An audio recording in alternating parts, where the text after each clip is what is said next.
우리가 이 관광지를 다니다 보면 이 눈살을 찌푸리게 하는 것들이 있습니다. 비닐봉지나 또 음료수병 등이 버려져 있어서 눈살을 우리가 찌푸리는데, 특히 요즘은 별로 없지만 이 바위에 새겨진 낙서들을 보면 우리가 더 마음이 좋지 않습니다. 색연필 같은 거나 페인트 이런 거로 해도 괜찮은데, 더 심한 거는 아예 돌을 파서 이런 새긴 것들도 있습니다. 어떤 경우에는 어떻게 저기에 썼을까 싶을 정도로 아주 가파른 절벽에 흔적을 남긴 것들도 있습니다.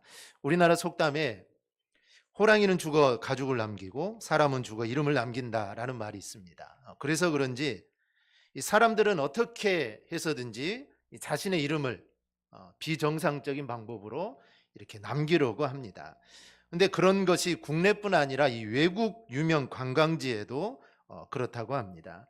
이 독일에 있는 세계적으로 유서 깊은 이 퀼른 대성당이 있습니다. 이 성당은 약 600년 동안 이 건축이 되었고요.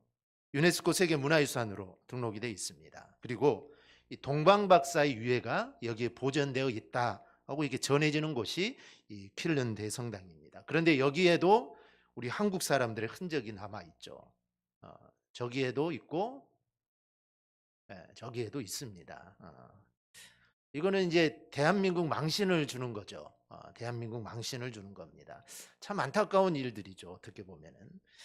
사실 이 세상 만물은 다 이름이 있습니다. 동물, 식물, 건물, 다리, 길에도 다 이름이 있습니다. 그중 2000년대 초반부터 이제 우리나라 이 새로 짓기 시작한 아파트의 이름들이 얼마나 어려운지 모릅니다. 따라 부르기도 힘들고 거의 외국어로 되어 있습니다. 미켈란 세르빌, 아카데미 스위트, 힐스테이트 이런 아주 어렵게 이름을 짓습니다. 왜 이렇게 아파트 이름을 어렵게 지었을까? 이제 우스갯소리로 이렇게 말하는 사람들이 있죠. 시부모님이 찾아오지 못하도록 하려고 아파트 이름을 어렵게 지었다. 잘 모르니까 못 찾아오신다는 거죠. 근데 요즘은 또 이름이 쉬워졌습니다. 왜 쉬워졌을까요? 시어머니가 혼자 못 오니까 이제 시누이의 손을 잡고 찾아옵니다. 그래서 아파트 이름이 더 쉬워졌다. 이런 그러지는 않겠지만 이런 우스갯스러운 말이 있습니다. 얼마 전 어떤 기사를 보니까 이름값 하는 직원이라는 제목으로 영양사로 일하는 박양념 선생님, 그다음에 정수기 영업을 하는 정수기 씨, 그다음에 건축가 교수 김노동 교수님, 중학교 국어 김수학 선생님, 이런 기사가 있었습니다. 이 모든 것이 이름에 담긴 이런 에피소드입니다. 성경을 보면 가장 아름다운 이름이 있는데 그 이름 중 하나가 유다라는 이름입니다. 유다는 그 이름의 뜻이 찬송이라는 뜻입니다. 그리고 예수님이 바로 이 유다 지파에서 나셨습니다. 그러니 이 얼마나 아름다운 이름입니까? 그런데 이 유다라는 이름이 아주 결정적으로 기분 나쁜 이름이 된 계기가 있습니다. 바로 예수님을 배신하고 은삼심에 팔아먹은 이 가룟 유다의 출현입니다. 그래서 그 후로 이스라엘에서는 이 유다라는 이름은 거의 금기어가 되다시피 했던 이름이 바로 유다입니다.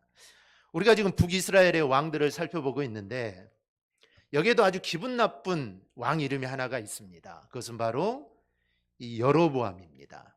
여로보암은 솔로몬이 밀로를 건축할 때 감독을 맡았던 신하가 바로 이 여로보암입니다. 그때는 솔로몬이 백성들을 아주 혹독하게 다룰 때입니다. 건축을 해야 되니 기계가 있는 것도 아니고 모두 다 사람들이 하는 일이기 때문에 그때는 백성들을 정말 혹독하게 다룰 때입니다. 이에 실망한 여로보암에게 어느 날 선지자 아히야가 나타나서 네가 장차 이스라엘 10개 지파의 왕이 될 것이다 라고 예언을 합니다. 이 소식을 솔로몬이 듣게 되죠.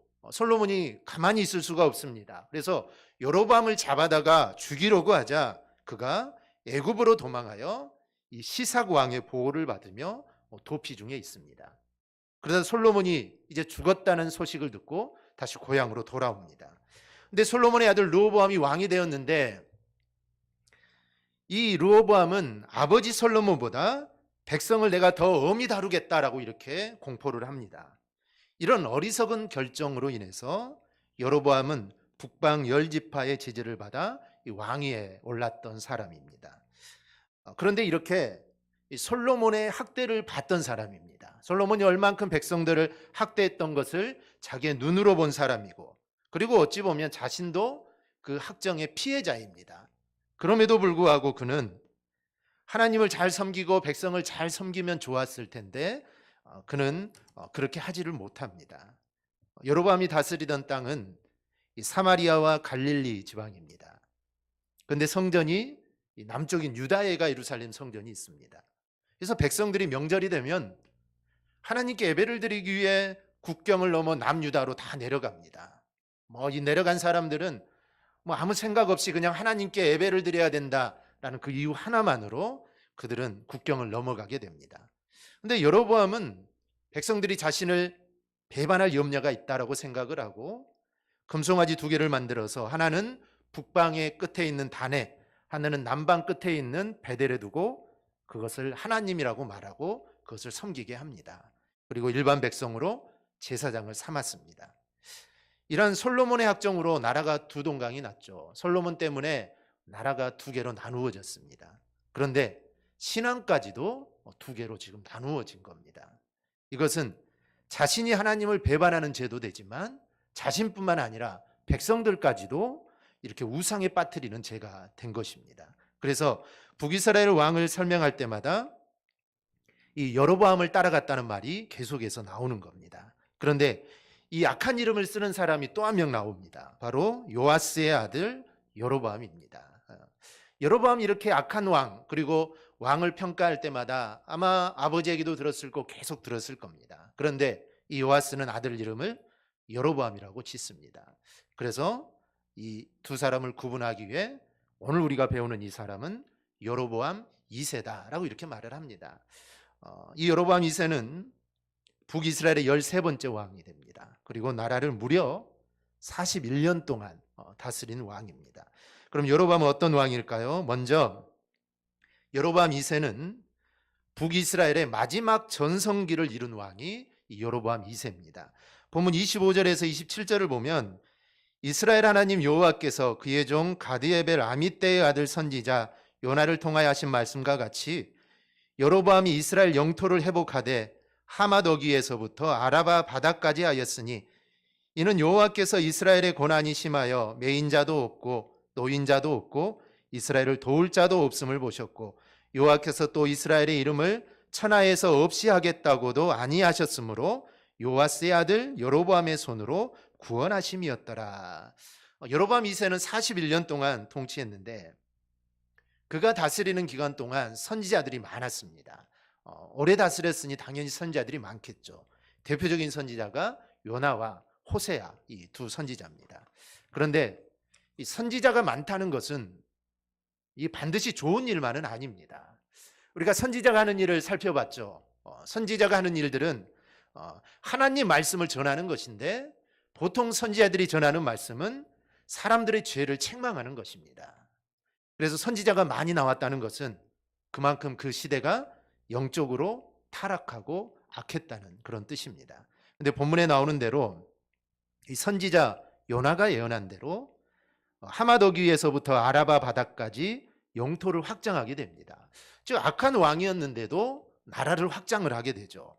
하맛은 최북단 지역을 뜻하고 그다음에 아라바는 최남단 지역을 뜻합니다. 그런데 이 영토는 다윗 왕국 때 누렸던 영토에 해당합니다. 다윗 왕이 정말 최고의 왕 아닙니까? 전쟁도 많이 했고 그래서 많은 나라를 속국으로 거느렸던 최고의 전성기 때인데 그때 땅과 맞먹는 땅이 지금 여로보암 2세가 차지한 땅입니다. 이를 통해 지금 북이스라엘이 얼마나 전성기를 누리고 있는가를 우리는 알 수가 있습니다. 그런데 이렇게 넓은 영토를 차지할 수 있었던 이유가 무엇입니까? 본문 25절은 이렇게 말합니다. 이스라엘의 하나님 여호와께서 그의 종 가드에벨 아미떼의 아들 선지자 요나를 통하여 하신 말씀과 같이, 즉 하나님이 하신 말씀과 같다라는 겁니다. 이것은 무엇을 말해주느냐? 여로보암 2세가 이렇게 영토를 회복한 것은 그의 지혜나 능력으로 된 것이 절대로 아니다는 겁니다. 이것은 바로 하나님이 하신 일이다라는 겁니다. 그렇다면 하나님이 왜 그렇게 하셨을까요? 왜 악한 왕인데 하나님이 그렇게 하셨을까요? 26절 7절에 있습니다. 이는 여호와께서 이스라엘의 고난이 심하여 매인자도 없고 노인자도 없고 이스라엘을 도울 자도 없음을 보셨고 여호와께서 또 이스라엘 이름을 천하에 없이 하겠다고도 아니하셨으므로 요아스의 아들 여로보암의 손으로 구원하심이었더라. 즉 이스라엘에게 고난이 너무 심했다는 겁니다. 근데 그들을 구원해낼 자가 없습니다. 그래서 하나님이 안 되겠다. 내가 이스라엘을 망하게 할 수도 없고, 야 그래 이 악한 왕이지만 내가 이 왕을 들어서라도 내가 이스라엘을 좀 회복시켜 줘야겠다. 이게 바로 하나님의 이 마음입니다. 이스라엘을 불쌍히 여기고 사랑하시는 하나님의 은혜 때문에 나라가 이렇게 부강하게 됩니다. 북이스라엘이 이런 고난을 당한 이유가 무엇입니까? 그것은 다 그들의 죄 때문입니다. 즉 하나님의 은혜에도 불구하고 그들은 하나님을 배반하고 우상을 섬기게 됩니다. 그래서 하나님께서 지금까지 이스라엘을 내려주셨던 그 은혜를 하나님이 거두어 가십니다. 그러자 주변 나라들이 쳐들어오게 되고 고통을 받게 됩니다.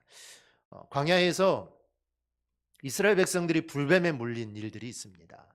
근데 그 사건 외에는 이스라엘이 불뱀에 물려서 죽었다는 말이 성경에 단 한 번도 나오지 않습니다. 광야에는 불뱀이 많습니다. 정갈도 많겠죠. 불뱀도 많습니다.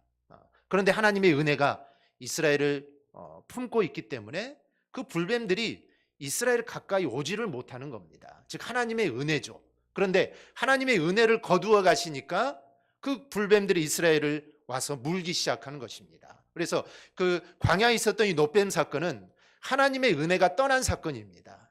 지금까지 하나님이 그들을 보호해 주셨지만 그들의 제약으로 인해 하나님이 보호하셨던 손을 거두신 겁니다. 그러자 불뱀들이 나타나서 그들을 물게 된 것입니다. 오늘 말씀도 마찬가지입니다. 하나님이 그들을 보호해 주셨는데, 하나님이 우리를 보호해 주셨는데 그 보호하심의 손길을 거두어 가니 옆에 있는 나라들이 쳐들어오게 되고 그래서 고통을 당하게 되는 그런 일들이 일어납니다.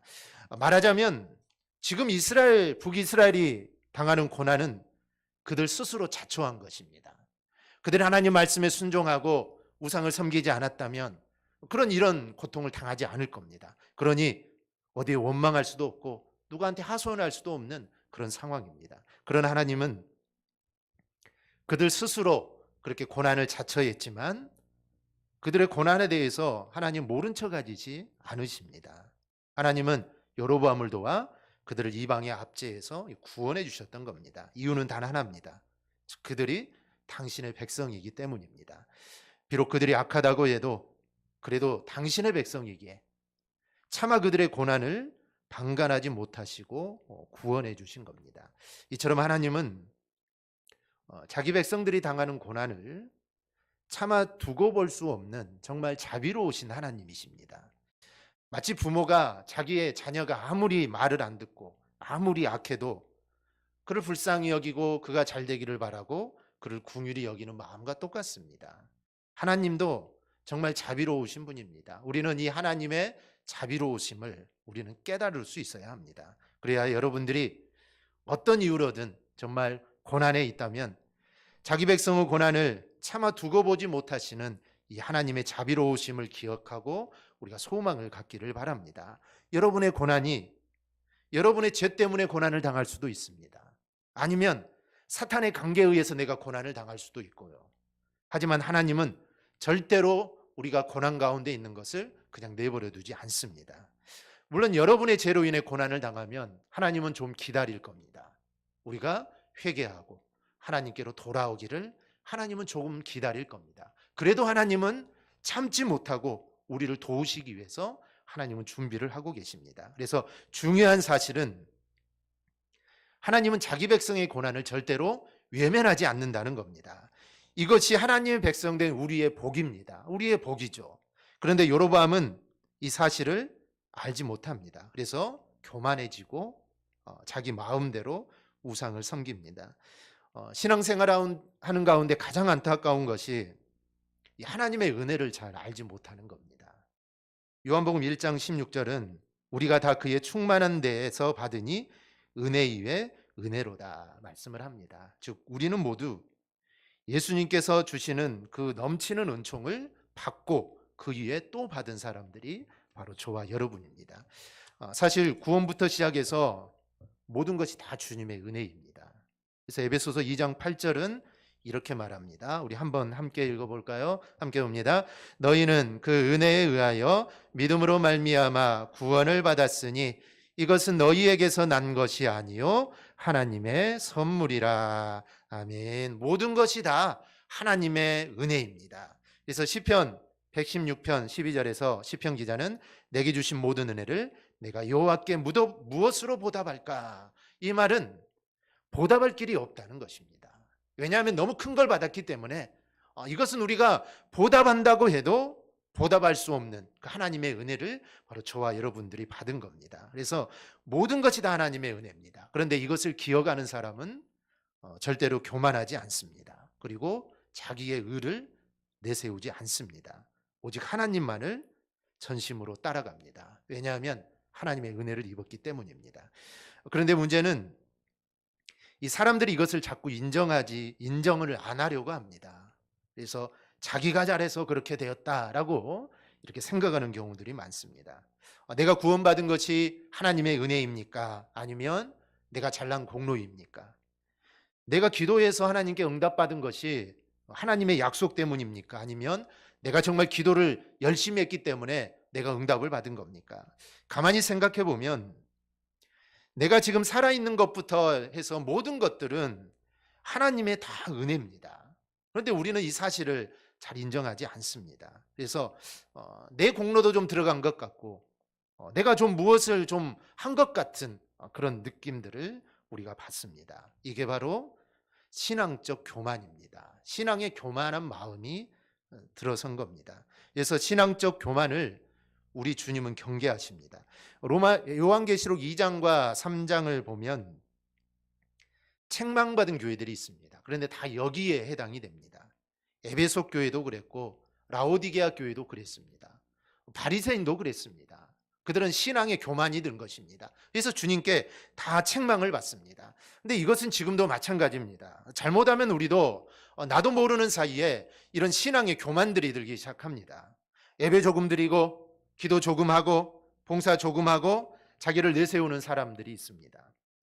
자기 스스로 신앙이 있는 척 아니면 내 믿음은 있는 척 자기 스스로 야 나는 믿음이 그래도 좀 괜찮은 것 같아. 나는 그래도 내 신앙은 다른 사람들보다는 좀 나은 것 같아. 이런 생각이 내 안에 정말 조금이라도 든다면 우리는 신앙의 교만이 들어선 것이고 오늘 여로보암 2세와 같은 정말 주님의 은혜를 모르는 어리석은 사람이 지금 되어가고 있는 것입니다. 사도 바울은 빌립보서 2장 12절에서 그러므로 나의 사랑하는 자들아 너희가 나 있을 때뿐 아니라 더욱 지금 나 없을 때에도 항상 복종하고 두렵고 떨림으로 너희 구원을 이루라. 이 말씀은 언제나 교만하지 말라는 것입니다. 우리는 구원을 받았지만 너희는 정말 두렵고 떨리는 마음으로 구원을 이루기 위해 노력하라, 신앙생활하라 라는 것입니다. 구원받은 사람은 그렇게 살아야 한다라는 겁니다. 우리가 이 사실을 잊어버리지 말고 정말 교만하지 말고 겸손한 마음으로 모든 것이 하나님의 은혜임을 고백하는 우리 모든 성도들이 꼭 되기를 바랍니다. 두 번째로 여로보암 2세의 죄입니다. 본문 24절입니다. 여호와보시기에 악을 행하여 이스라엘에게 범죄하게 한 느밧의 아들 여로보암의 모든 죄에서 떠나지 아니하였더라. 여기에 서두에서 말씀드렸던 그 부끄러운 이야기가 나옵니다. 여로보암의 모든 죄에서 떠나지 아니하였더라. 이 죄는 하나님의 은혜를 저버리는 죄입니다. 그리고 이 죄는 하나님을 섬기지 못하게 우상을 만들어서 사람들을 우상 숭배에 빠뜨린 죄입니다. 그리고 일반 백성을 제사장으로 삼아 하나님이 세우신 제사법을 무시한 죄입니다. 그리고 나라를 영적으로 분열시킨 죄입니다. 그런데 이 죄를 여로보암 2세가 그대로 따랐다라는 겁니다. 여로보암 2세가 북이스라엘 역사 가운데 가장 큰 땅을 차지할 수 있었던 것은 전적으로 하나님의 은혜였습니다. 이 사실을 잊어버렸기 때문에 결국 북이스라엘은 이제 멸망의 길로 가게 됩니다. 어찌 보면 지금 여로보암 2세가 하나님이 주시는 마지막 기회였던 것입니다. 그런데 그 기회를 여로보암 2세는 발견을 하지 못합니다. 서두에서 여로보암 2세가 북쪽 이스라엘의 13번째 왕이라고 했습니다. 북쪽 이스라엘은 모두 19명의 왕이 있습니다. 그러면 이제 6명의 왕이 남아있죠. 여로보암 2세가 죽었던 해가 대략 753년에 죽었고 북이스라엘은 주전 722년에 망합니다. 그러니 앞으로 나라가 한 30년 정도 남았습니다. 그런데 이 30년 기간 동안 몇 명의 왕이 있었다고요? 6명의 왕이 있습니다. 그러면 한 사람당 평균 5년 정도 왕위를 하고 죽게 되죠. 5년 왕위하고 그냥 죽었을까요? 그렇지는 않았겠죠. 아마 반란도 있었을 것이고 여러 가지 일을 통해 이 30년이란 짧은 기간 동안 6명의 왕이 바뀌게 됩니다. 그만큼 왕이 자주 바뀐다는 것은 나라가 굉장히 불안했다는 뜻입니다. 그래서 여로보암 2세는 전임 여로보암의 길을 따라갔다가 북이스라엘을 회복시킬 수 있는 그 마지막 기회를 날려버린 왕이 여로보암 2세입니다. 우리는 여기서 정치적으로 안정이 되고 또 물질적으로 넉넉하고 전쟁에서 승리하는 것이 반드시 영적인 생활로 이어지지 않는다는 사실을 우리는 발견하게 됩니다. 물질의 부요함이 신앙의 부요함으로 연결되면 얼마나 좋겠습니까? 그런데 그렇지를 못합니다. 그 이유는 하나님보다 재물을 더 사랑하기 때문입니다. 재물 따라가다가 하나님을 잃어버리기 때문입니다.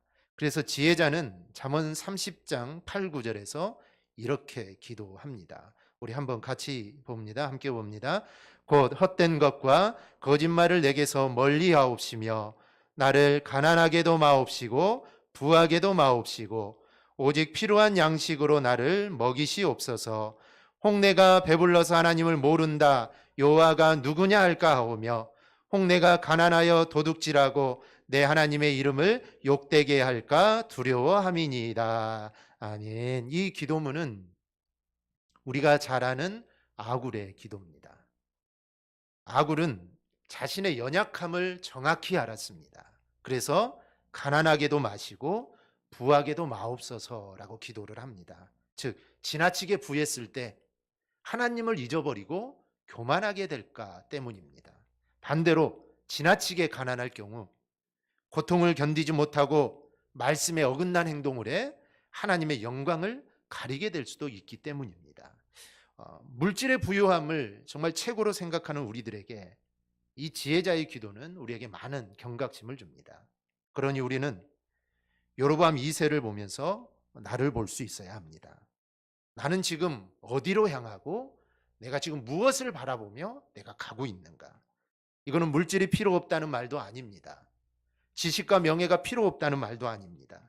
물질적 안정이 필요 없다, 세상에 잘 되는 것이 필요 없다, 이런 것 아닙니다. 즉 무엇이 먼저냐를 묻고 있는 겁니다. 즉 무엇이 궁극적으로 더 중요한가를 우리에게 묻는 겁니다. 몇 달 전에 우리를 분노케 했던 사건이 하나가 있었습니다. 대낮에 응급차와 이 택시 사이에 접촉사고가 있었습니다.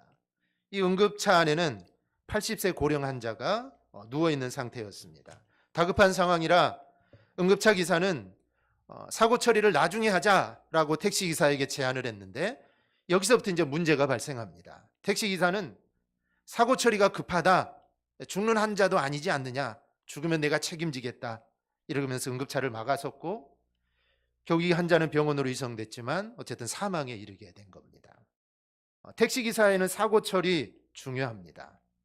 지금 아니면 언제 할지도 모릅니다. 내 돈이 들어갈 수도 있습니다. 그러나 이 순간은 누가 보더라도 환자가 정말 중요한 상황입니다. 즉 우선순위의 문제, 무엇이 먼저냐의 문제입니다. 택시기사는 순간 이것을 잊어버렸습니다. 그런데 아굴은 알았습니다. 무엇이 먼저야 하는지 아굴은 알았던 겁니다. 그래서 이렇게 기도한 거죠. 부하게도 가난하게도 마옵소서. 무엇이 먼저인지를 알지 못했다면 하나님 저를 좀 부하게 해주세요 라고 그렇게 기도했을 겁니다. 그런데 아굴은 알았습니다. 무엇이 먼저인지 알았다는 것이죠. 여로보암 2세는 북이스라엘에서 최고 오랫동안 왕위에 있었던 어찌 보면 복의 사람입니다. 복의 사람이죠. 정치적으로도 안정돼 있었고 영토도 정말 북이스라엘 역사상 가장 넓었습니다. 그러나 그것이 모두 하나님의 은혜였습니다. 그런데 여로보암 2세는 이거를 몰랐습니다. 그래서 그 은혜를 깨닫지 못하고 우상을 섬기고 악한 길로, 방탕한 길로 가고 말았습니다.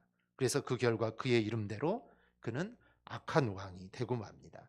우리는 여로보암 2세를 보면서 정말 하나님의 은혜를 우리는 늘 기억해야 됩니다. 하나님의 은혜를 기억하고 그리고 하나님의 은혜에 맞는 삶을 우리는 살아야 합니다. 그리고 겸손하며 정말 진실하게 우리가 믿음 생활할 수 있기를 바랍니다. 그럴 때 우리 안에 하나님의 은혜가 차고 넘치는 것입니다. 즉 우리의 모든 것은 하나님의 은혜였다는 것을 우리가 절대로 잊지 않고 고백하는 우리 성도들이 되기를 주님의 이름으로 축원합니다. 아멘. 기도하겠습니다.